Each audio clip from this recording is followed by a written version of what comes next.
subjected his body to so much, that first year in the league. But overall, I don't maybe three extra games of wins. That's what I'm looking at right now. I'm not looking at unless they do major revamping besides just at that position. He cannot win these games by himself with what we have. No doubt. Good morning. The Philly sports guy, Pags, is in. How Good you doing morning, this morning, Pags. Pags? Good morning, Pags. Morning. How is everybody? Good, good. We're doing good. You're like a Japanese movie. You're not, the voice is coming at the mouth isn't catching up. It's pretty interesting. Thanks for coming and sharing with that with us there, Pags. Okay. So since Pags showed up and I got Jim here, let's talk a little Dallas Cowboy news. And your Hall of Fame running back had some choice words for your players, Jim. He says, listen, stop living off the past and our Super Bowl glory. Start getting your head in the game. Stay off Twitter. Play like you want to win it. Don't complain that your legs hurt in the fourth quarter of the playoff game. What do you think? Like I said, this is a new era. This is different. You got players playing that have podcasts. You have family complaining about other players on Twitter and social media. Social media is taking over.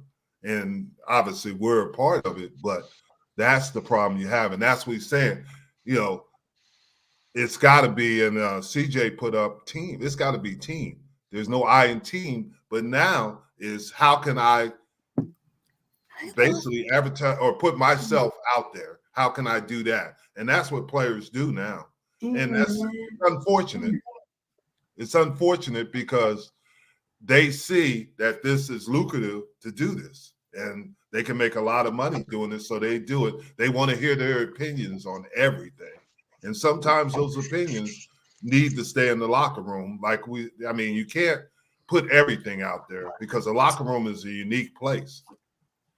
And that's what you're dealing with. CeeDee Lamb's mom talking about Dak Prescott. That wasn't CeeDee Lamb talking about him. That's a mother talking about him. Dak Prescott's brother talking about he needs to get out of Dallas and things like that. These things are happening. And that can fracture a locker room quicker than anything. I want to focus on what he said last, Jim. Fourth quarter, they were complaining they were tired. What is that? Oh, that wasn't him. That was DeMarcus Lawrence. And that bothered me. I mean, how can you be burnt out? This is the playoffs. That bothers me. I mean, don't go in the game then. Don't play. I agree with you.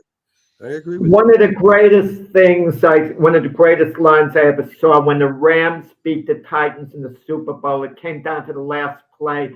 I forgot who the Ram player was, but he turned to Dick Vermeil and said he was tired to take him out of the game. And Vermeil said, "You want to go out of the game? The last play of the game with the Super Bowl on the line." That was unbelievable to Coach Vermeil. Oh, there you go. All right, Jack. So you did mention Pete Carroll's son was hired as a passing game coordinator. Of course, right now she's busy handling, I don't know what's going on over there, but she's handling something else, so we'll get back to that later. Yeah. So sorry, that was my Alexa talking. I had to unplug her. I don't know why she randomly started talking. Yeah, so we got Pete Carroll's son. I mean, hopefully those genes kind of, ebb down to him.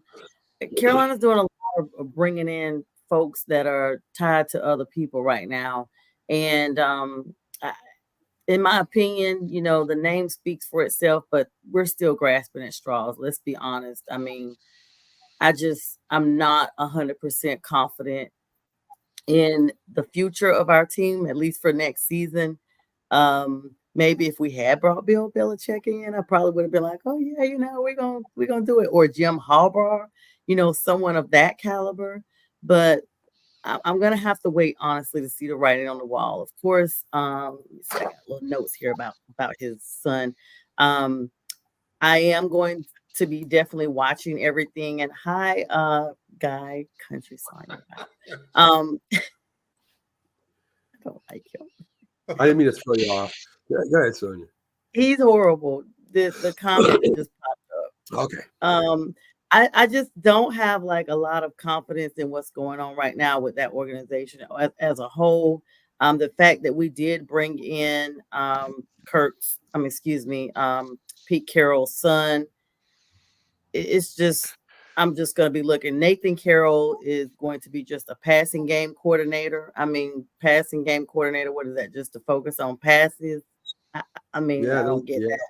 And we do know that he was shifted to the advisor role. Pete Carroll was. So that's the only thing really his claim to fame is just the fact that he's Nathan Carroll, son of Pete Carroll. But I didn't see anything stellar that screamed Jim, unless you know something different. No, correct me if I'm wrong. Canales, he was only 1 year at Tampa, and before that he was at Seattle. Yes. So he had a relationship with him. Canales, right, that relationship. But let's be clear about Canales.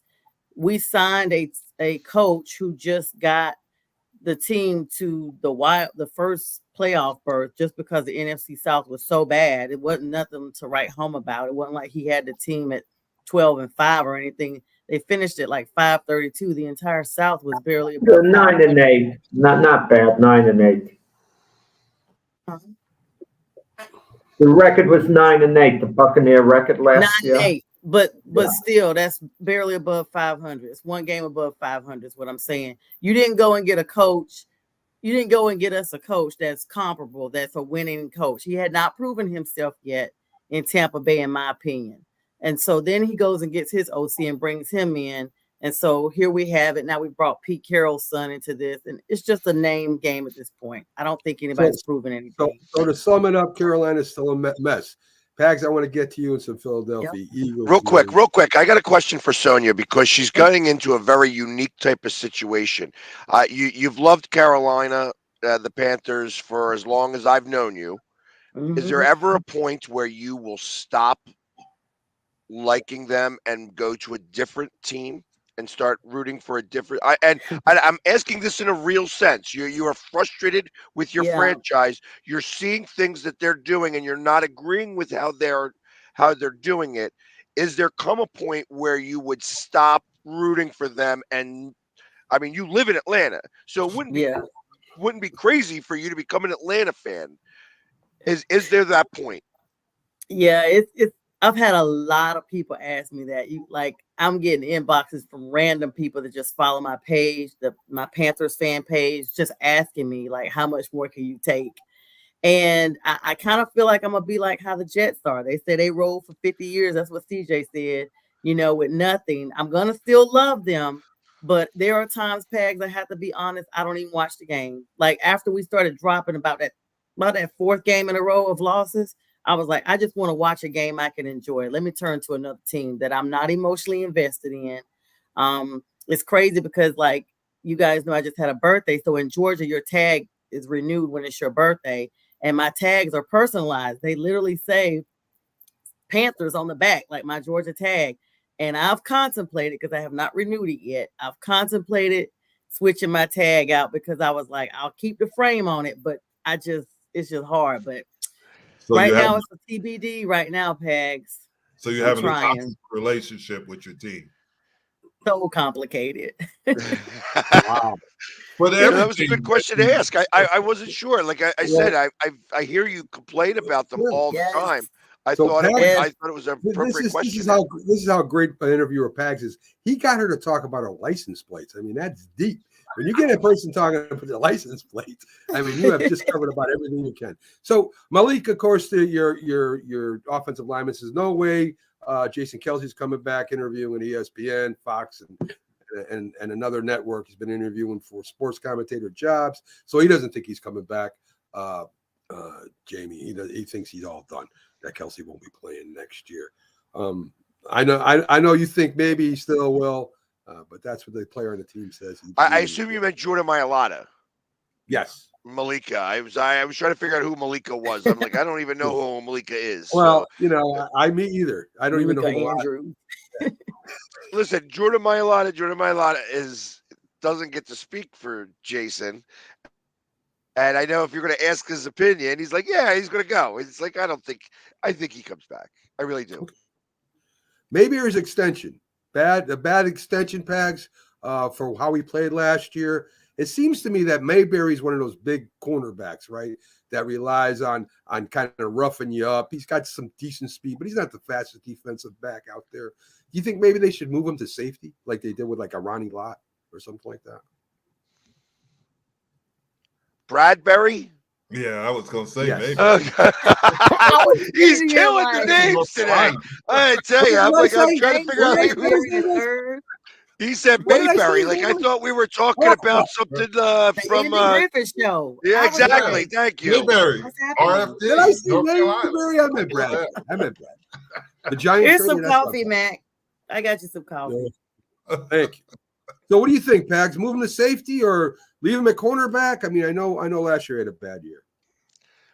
Yeah, he did have a tough year last year. Vic Fangio's Panthers. defense relies on safeties, and you need really good safeties. And I don't know that you could transition a cornerback to the safety and expect the type of result that you're going to want to get from that. So I don't know that that's the move there. I know that he signed a 3-year contract.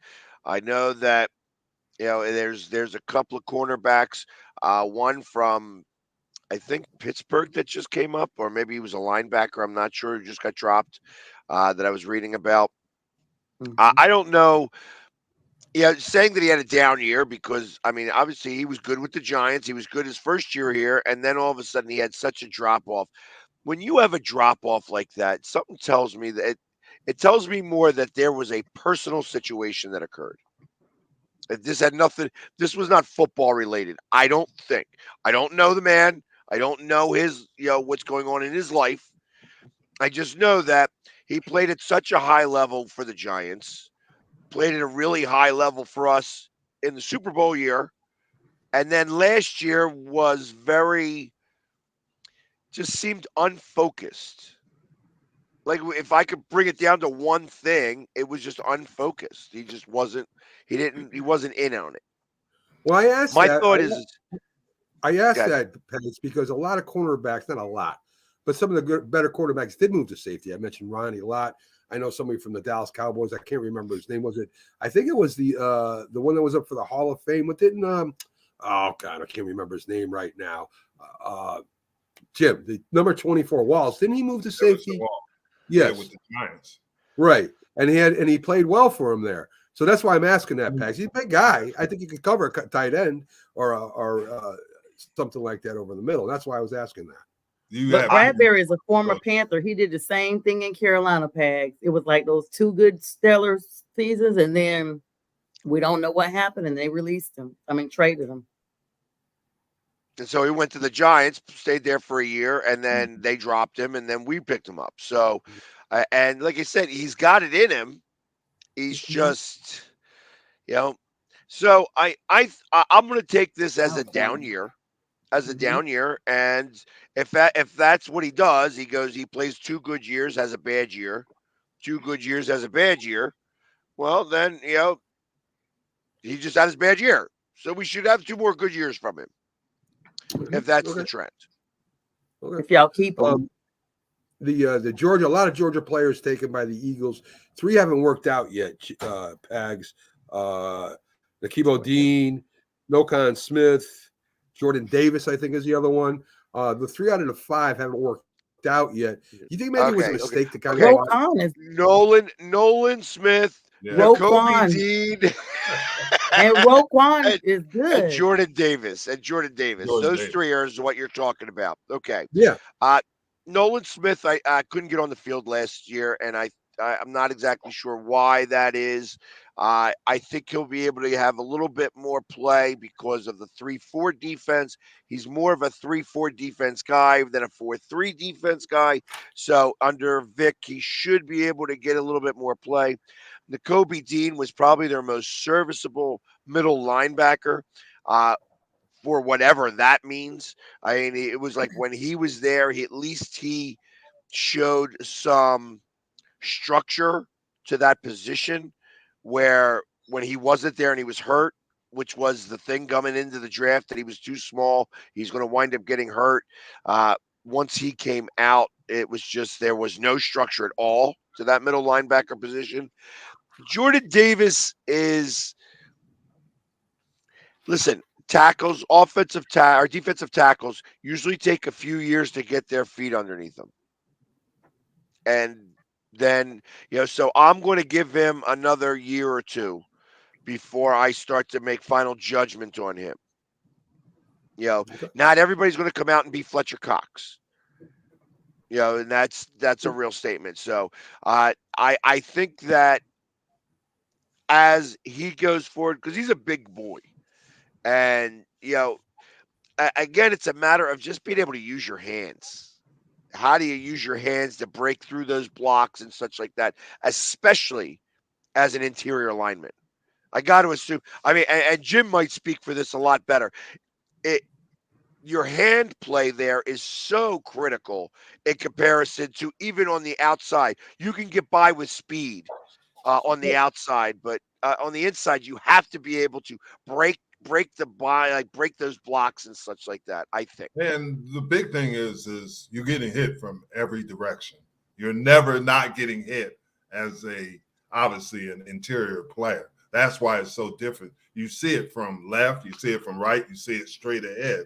So yes, and plus the conditioning of some of those guys that big, that is hard because you got a guy that's over 350 pounds and you say, wow, that's big. But he also has to be in great shape because this year he played more plays than he's probably played in a long time. And he's playing against excellent players. And it wears you down getting hit all that time. And that's the hard thing. I always thought the interior line was a lot more about leverage than it was about using your hands to get underneath the offense. No, you gotta have a hand placement. That goes with your leverage. You want right. And the reason why I know any of this is because I spent a lot of time this year with Hollis Thomas, who obviously was an interior lineman. They call him the Tank, and so you get to, you start asking questions like, well, why is he struggling? And he actually, Tank actually would explain to me certain things that make sense. It's like, hey, listen, when you're young, you're learning how to do all that. You can't pick all of that up in a season or two. There's just so much to learn that if you're a big guy and you can shed the blocks, like when you can get them from all sides and you're still standing and you're not getting pancaked, you've won the first couple of years because you've clogged up space. That's what you're doing. You're clogging up space and having other people make tackles. Once you start to figure out the hand play is when you start making tackles and you start disrupting more. And when you look at it, you see who's effective, who was for a long time is Aaron Donald. Aaron Donald was undersized, but he had unique quickness, and he could use his hand. And he's still working. If you see film of him working in all season, what is he working on? His hand and all things like that. Because it's tough playing inside. That's a different world playing inside. Yeah, it takes a special Pat, what I find a bigger name play on the Eagles who's been in the news, not in a pleasant way, Jalen Carter with these alleged threats. What are the Eagles going to do as far as that goes going forward? I mean, is his behavior going to be monitored? Is it possible the league might come down on him? Because if it's true, these allegations, it is pretty disturbing. Yeah, but you got to know the background of that. The kid basically was talking about him in that car accident. I understand, but if he threatens someone else in their family, it's unacceptable under any circumstance.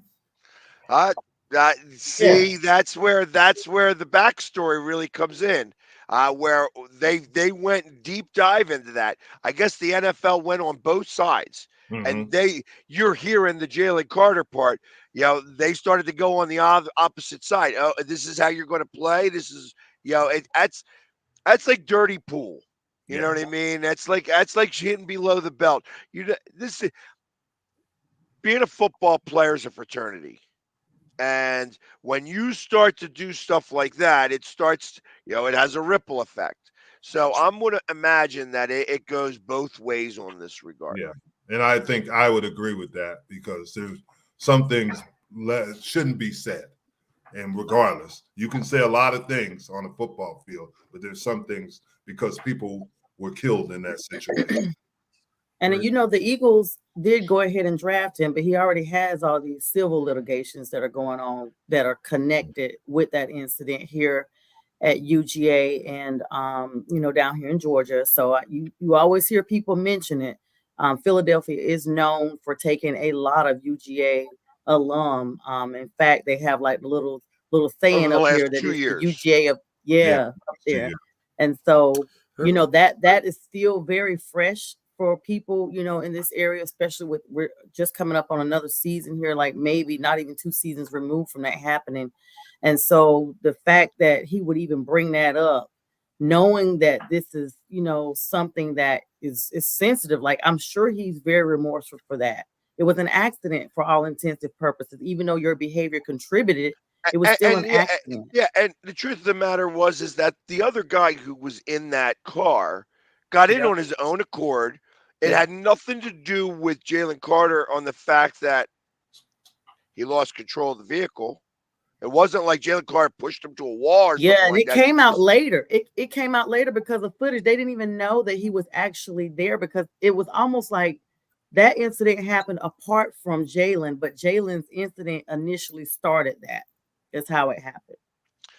So, and the fact that they're even doing a civil lawsuit is again, oh well, he did this on his own accord. He made his own decisions. His own decisions ended fatally, But unfortunately. let's be And now clear. let's They only got the civil suit once Jalen got signed because at right. first the parents were like, you know, we're not suing anybody. We just want peace. Now they're suing the school, the athletic association, and anybody that got ties that's going to have some money coming in. Oh, Jalen. that I mean, listen, Yeah. that's society. You go out drinking in a bar, you drink too much, you can sue the bartender in the place. So I mean, that's just the way it is today. Let's stay with sports here, not the civil, you know, the civil thing here. Let's get into the NBA. The NBA Celebrity All-Star Game. It seems like they want to do everything else but make the game better. So, you know, we got all these new things that they throw at us every year. I guess Stephen A. Smith got hurt, leg got broken. Nothing happened to his jaw, which would probably have been better for everybody concerned. But anyway, he trips over Micah Parsons, who accidentally, you know, kind of went in front of him. So Stephen A. had to go to hospital. He got a X-rays done. I guess he's okay. So he had continued coaching that game anyway. I don't know who won it. I don't care. You guys interested in who won the dunking contest and the 3-point contest? And The same guy who won it last year. He jumped over Shaq. Yes, he jumped over Shaq. Michael Parsons was MVP of that celebrity game. So Yeah. congratulations to Jim. Mac McClung Shaq said won the it guy again. was a tremendous athlete. He's a Philadelphia area kid. He's a tremendous athlete. But he's got to What, be Mac Yeah. McClung? No, he's Yeah. not from Philadelphia. No. He I'm won- talking about Parsons. Oh yeah. Yes. So anyway, so that and the girl versus guy, the guy won, but the girl, I guess, made 26 Vanessa. points. Yes. Sabrina, she's pretty darn good. So that was And good. They got a little Lillard WWE. won the, for the second year in the won the 3-year 3-point contest again. Damian Right. Lillard. Damian Lillard won that, but he didn't get the belt. Curry got the WWE belt there for beating the girls. So Mhm. there you go. So there you are. Anyway, so Mason said the one who won the dunk contest is a G League player. Yes. Yeah. I don't know So, that much. I served chicken with him last year Oh, yeah, okay. there you go. All right. at Raising Cane. Yes, I was there, and we were both at an appearance at the same time. So Jokic is number one in the MVP voting, according to experts there. I mean, I don't. He's the best player. Maybe is he the MVP? I don't know. I don't even know how you figure it out anymore because most valuable player should be on a team that's probably is competing, and he's the reason why they're competing. You could give that award to probably 20 different players in the league. So I know Jokic is a little special with his shooting and that, but you know, I mean, does he deserve to win it year after year? I don't know. What do you guys think?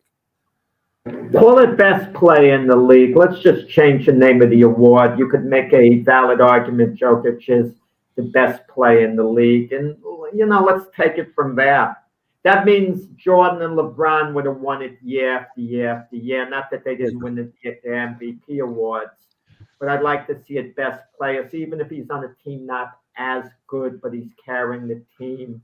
he could be up for the award. It would always drive me crazy, any MVP award in any league, if someone's not on a good team, like Ohtani, for example. The Angels were a lousy team in baseball, yet he'd get the MVP award. They could finish in last place without him. So how's he an MVP? I don't get it. Yeah, no, I understand that. Definitely understand that reasoning. Always been But a MVP, to me, the award is for the success also of the team, and he's helping that a success. Correct? You would think, Jim. I would think that. I mean, Alex Rodriguez, another one in Texas that got the MVP, and I think they finished in last place that year. Last place, yeah. Right. And he probably was the best baseball player at the time, but he wasn't the MVP of the league, that's for sure. Yeah. So I mean, wasn't that the same thing with Tony Gwynn? I mean, let's go back even a little bit further. Yeah. Tony Gwynn, Sure. San Diego stunk when Yeah. Tony Gwynn was there. Exactly. Yeah, agree. Definitely agree. I have a But question. he was still a for great, Taz. great player. You know what I mean? They That's- went to yeah, the no, no. 84 World Series, the Padres, against the Tigers, where they lost in 5 games. So he did have one year where they went to the series, Tony Gwynn. Yeah. Yes. I have a question for Pags. So Adam Silver has gone on the record as saying he's interested perhaps in getting an NBA team in Pittsburgh. Pags, what are your thoughts about another Pennsylvania NBA team? They're going to call them the Pisces. Something like that. I don't Yeah. know. That would be like the fish that saved Pittsburgh, right?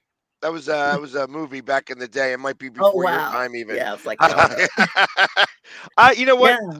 Yeah. I good for them. I don't know that Pittsburgh has the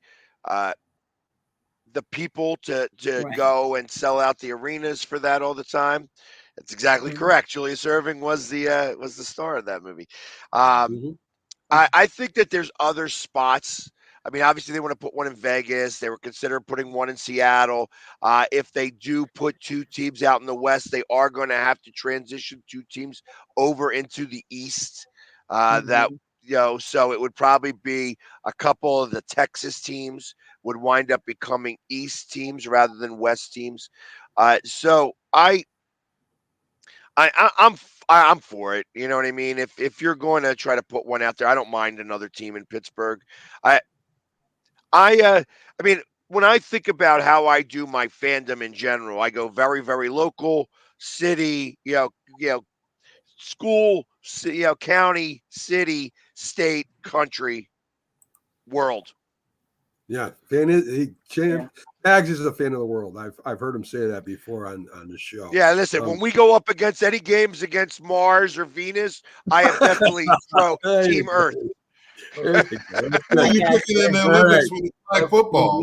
I'm glad about that. So anyway,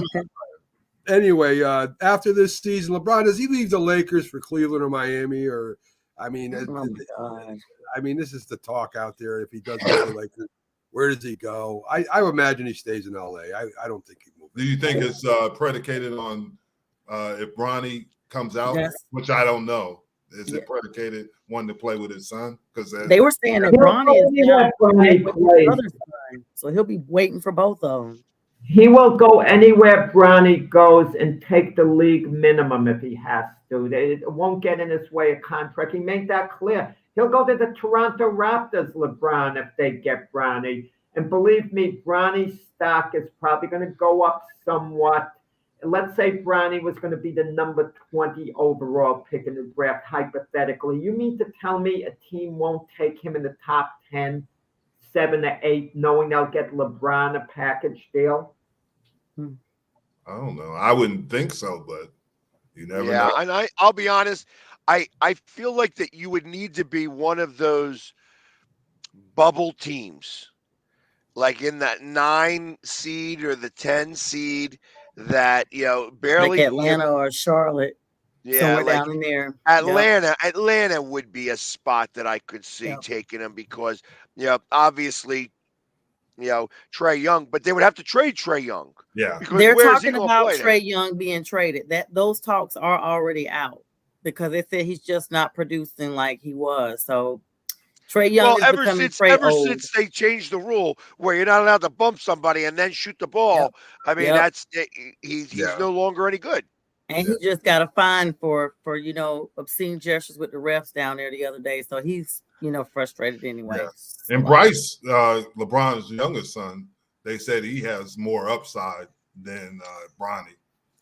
Yeah, they said because of Bronny's health, he got kind of held back a little bit. So he and Bryce are all going to be like almost within the same timeline of coming out. So they were like, it could be a triple for all three of them. Who knows if Bryce actually comes in and does. That's where I read somewhere as well.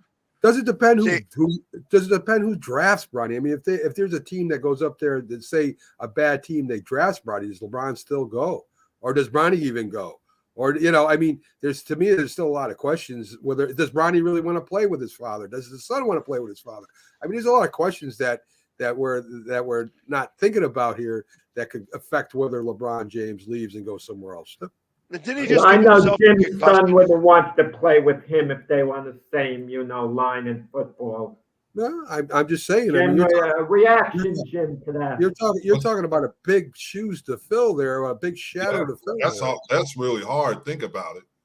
To fill LeBron James, regardless of how you feel about him, he is one of the all-time best athletes who played basketball, and to fill his shoes, and you got two sons coming up, and everybody's expectations are for those two kids are going to be high, and that's the problem you have is that now you're trying to live up to one of the legends of the game, and it's probably not going to happen that way. I mean, and that would be a handful for whoever the head coach is to have LeBron come over with his son, and the head coach would be under such pressure. It would take someone like a Coach Pop who could handle it, who LeBron has tremendous reverence for, and who likes LeBron back as well, where he could explain to LeBron, I'm developing your son little by little. Into that's not a bad. Let LeBron be the head coach and bring in X and O guys. That might work, actually. Bill Russell was the head coach of the Celtics, wasn't he? And they didn't work for Magic Johnson, and he worked for so many former players in basketball. That was a different time, Jack, with Boston. I mean, he basically coached the same team he played on. So I mean, it wasn't really. He was a captain. Was the head coach for the San Antonio Conquistadors in the ABA. People forget that Wilt was actually a head coach. Jack will throw that nugget out there every time. I bet you no one on here knew. I was 3 years old when that happened, Jack. I wasn't here. What, when Wilt Chamberlain was a coach? Yeah, he was actually a head coach of San Antonio. See, no, you're right. I had no clue that ever occurred. Well, they didn't win, and we're gonna have. He also, it was probably during his professional volleyball days. Yeah, I Wilt think Chamberlain played professional volleyball too. He was good was too. Wilt a better volleyball player than he was a basketball player? Hags, what was Wilt better, basketball or volleyball? What was he better at? I mean, they changed rules in the basketball for him, so I'm going to go ahead and say basketball. But I heard he was very dominant in volleyball. Like you just, the blocks, like he would have blocks and spikes and stuff like that all game long. It was hard to compete against. Yes. So Jeff Coat would have bailed out at the net against Wilton volleyball. I'm telling you, Jeff Coat would have bailed out when the Big Dipper came over for the spike. Jack, I didn't know that. Yes. So anyway, maybe we should have like how everybody has the questions where the question would. What is it called, guys? When you say like the question that tries to stump everybody, maybe we should give that to Jack. You know what I mean? Maybe we should let him give us a question, and we can all sit down and not know the answer. What do you think? That'd be boring. That'd be boring. So Milwaukee. Yeah, the problem is that I don't remember professional sports in the 1800s. No, that's true.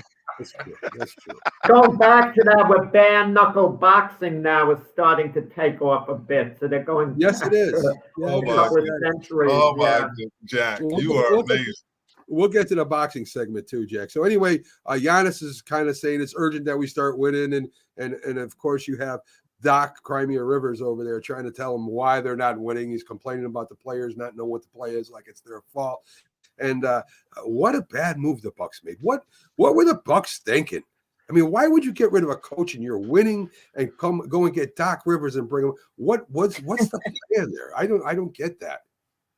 Doc Rivers is drowning them. Oh, What the God. buck? Yes, exactly. There's a lot of different things you could say there. I mean, anybody that's a Bucks fan must be ticked right now. I would be.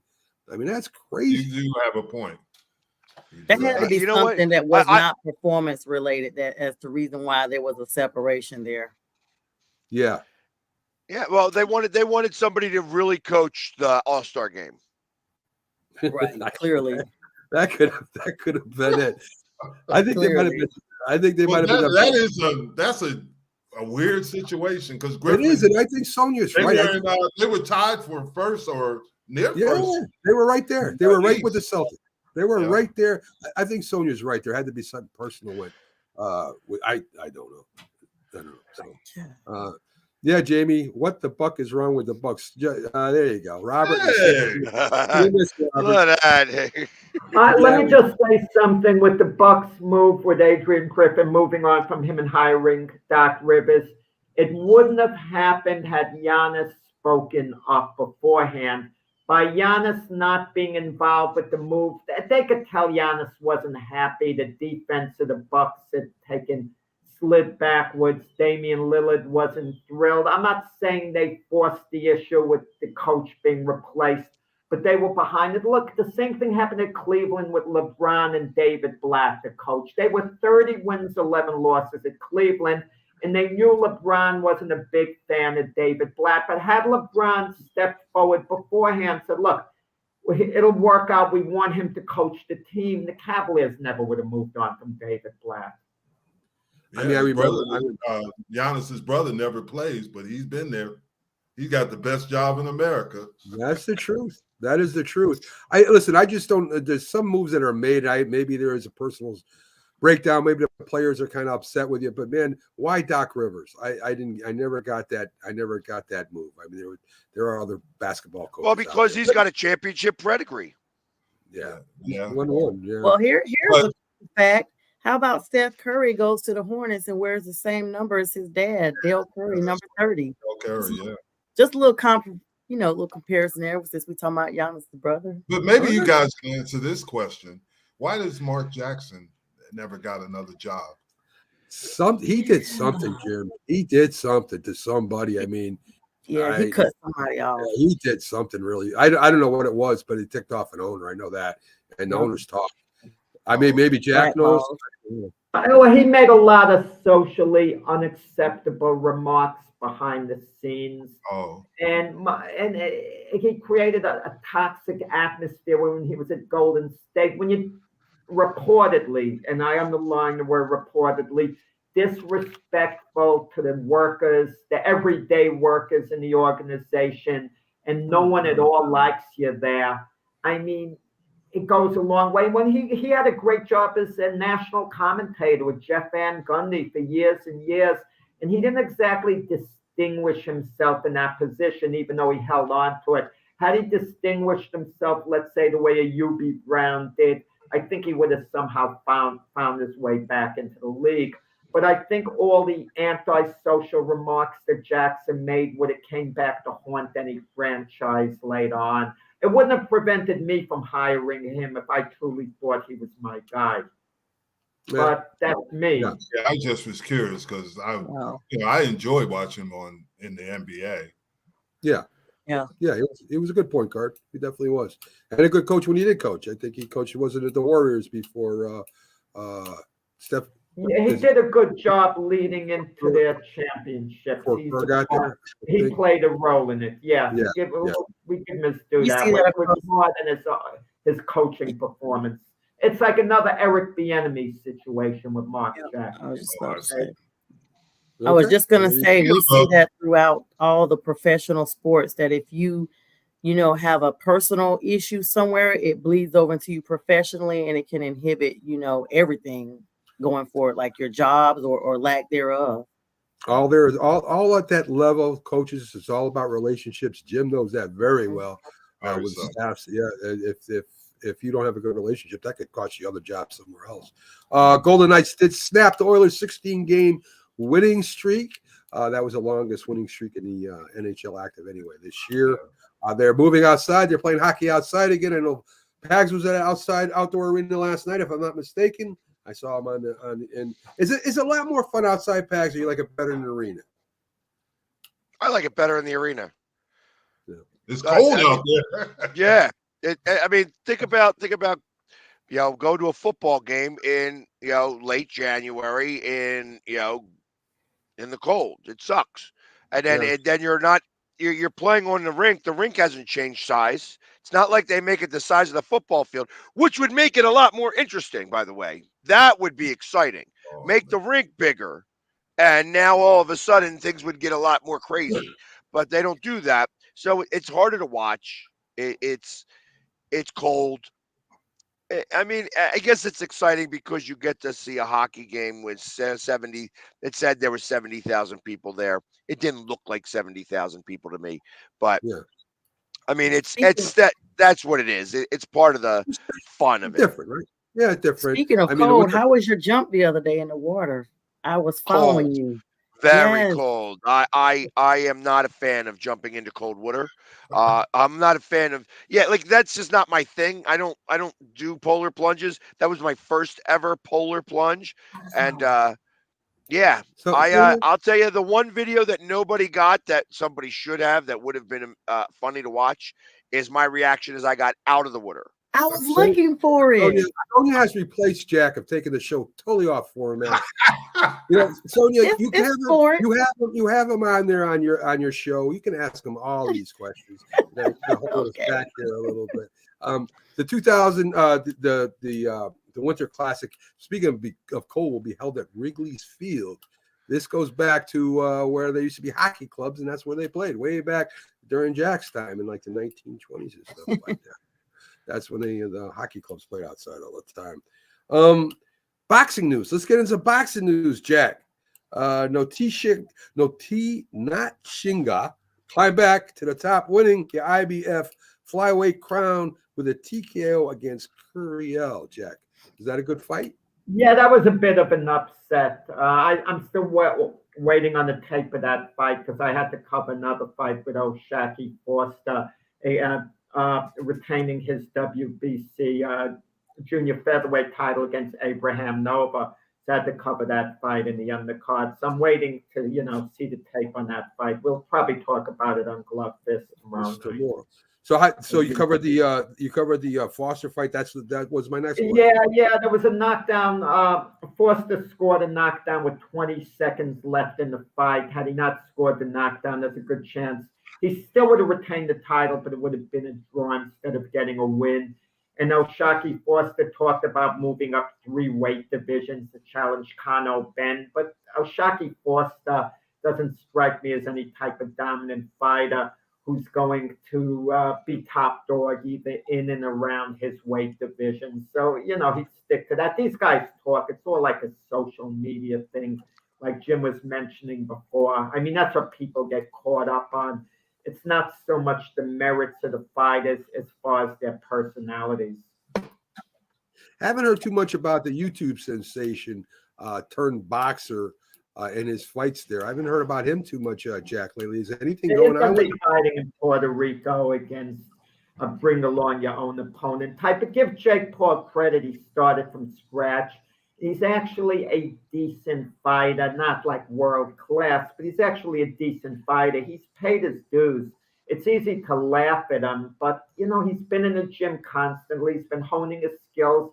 And even though his victories have been against mixed martial artists, the point is he's been beating guys with fighting experience and good guys. I mean, not real boxers, but legitimate martial artists.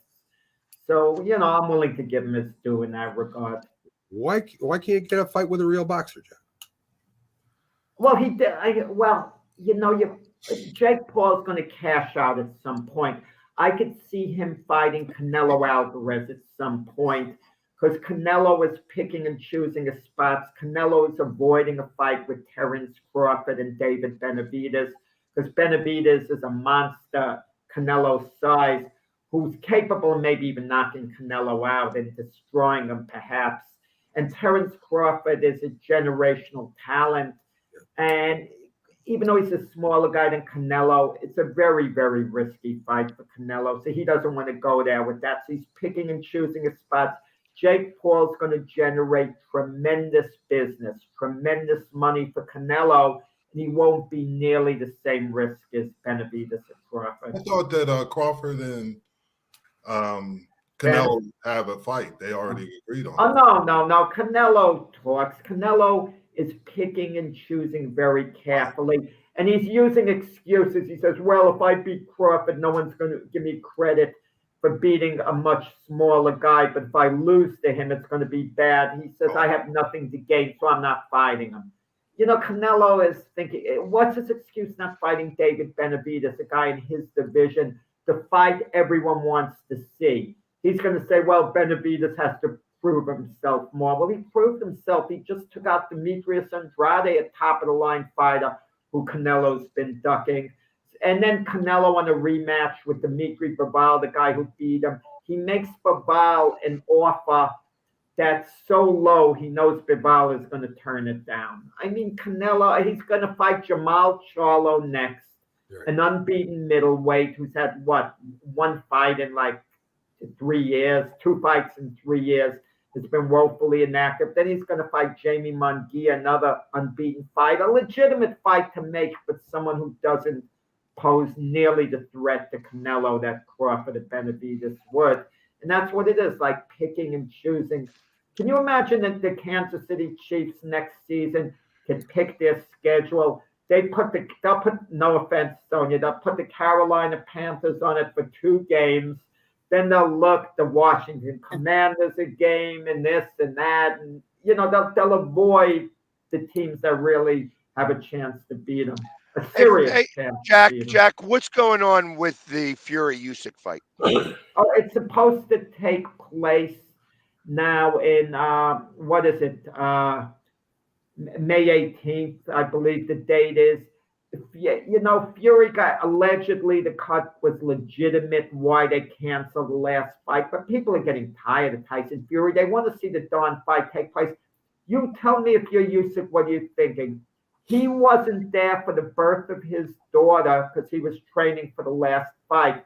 And then Fury pulls out on him like a lot of people suspected he would, even though the cut may have been legitimate and this may have been a legitimate pullout. Well, what's going through Usyk's mind? Does he lose his edge? Supposedly he's training through to May and not stopping. And you kind of wonder what Fury's doing in the meantime, because the cut takes time to heal and all, and will he be the same? I mean, we just don't know. With Tyson Fury's a loose cannon. And Do you think the fight actually happens? I believe it does eventually. I think Fury's the type who might think if he loses, the heck with it. But what no one's talking about, they got a rematch clause. So whatever happens, they're supposed to fight again. If Usyk wins, I believe his career is going to continue indefinitely. If Fury wins, I could see him just retiring and not having the rematch, or the rematch taking forever to take place. I mean, he's retired before, so you know boxers really don't retire anymore. They take a long break and then they come back in. Oh, it's ridiculous. It really is, man. So a good fight that I think a lot of people don't know about, because a lot of people don't know the names of Beterbiev and Bivol. To me, this is going to be a great fight. Different styles, Jack. Beterbiev is a monster. He's a machine, but he's getting older. And I mean, eventually, you got to start running out of steam. This guy, what is he, 38, 37? Yeah, 39. And boxing's a little different from other sports. In another sport, you're relying more on your foot speed, and then obviously it slows down by age 39. Look, Jim was an older world-class athlete, and he could tell you probably towards the end of your career, you lost a little explosive movement, just a tiny bit of speed, perhaps chasing the quarterback at the end. I don't mean to be funny, Jim, but when you get to be a little older, but boxing, you could take certain shortcuts. Even though you may have lost a little bit of your physical being. Look at Muhammad Ali. The way he found a shortcut with the rope a dope and certain Foreman. angles George and Foreman. breaking opponents down. Said all that. What? George Foreman. George Foreman, the second great example, the second coming of George Foreman. He didn't nearly have the physical capabilities that he had earlier, but yet he was more relaxed, calmer, different fighter. But I look for Better Beef to make a statement in the fight. Bivol will do well in the early rounds, and Better Beef eventually knocks him out. Hey, look at Rocky Balboa, that movie. I mean, he was 54. Rocky. In the movie. Yeah. Speed, everything. You ain't got it. Now, Bowen in Philadelphia, would you have given him his license back? Carl Weathers, who recently passed away, he played the part of Apollo Creed great. I mean, we kind of remember him. And I don't know, Jim, did you remember Carl Weathers as a football player at all? I think he was before me, Jack. I think he was. No, I mean, there was any talk. It was with the. I think he wasn't with the Raiders very long. I think he was there for like 2 years. Yeah, 5 games. And then that was ridiculous. Yeah, something ridiculous. They said he was emotionally he couldn't handle it or something. I forget what the reason why it was they let him go. But anyway, Carl Weathers, great actor. He played a lot of more roles. I watched him. I just saw him in like an old kung fu movie or something I was watching by the Kung Fu series. He's been around for a long time. Yeah, it really was. So, folks, unless you all got something else, ready to end the show a little early today. No NBA games. That kind of slowed us up a little bit. Yeah, the all-star garbage stuff. So anyway, I want to thank you all for tuning in. Thanks for the likes, the shares, the loves, and the views. Have a great day. Me and Jack will be back Monday morning with NESSP in the morning. He'll also be on J&B Talking Shop. Pags with Coast to Coast tomorrow. Sonia, I think, has a day off. I gave her the day off Mondays and Tuesdays. I think Jim will be back on Wednesday. J&B Talking Shop with Byron Williams. Of course, Sonia will be on NESSP at night. Prim and proper. Ladies, I know she's got like 3 different names, folks, but it's with Sonia Pearson. So that's all you got to know. Thanks for tuning in. Have a great Sunday, folks. And we'll see.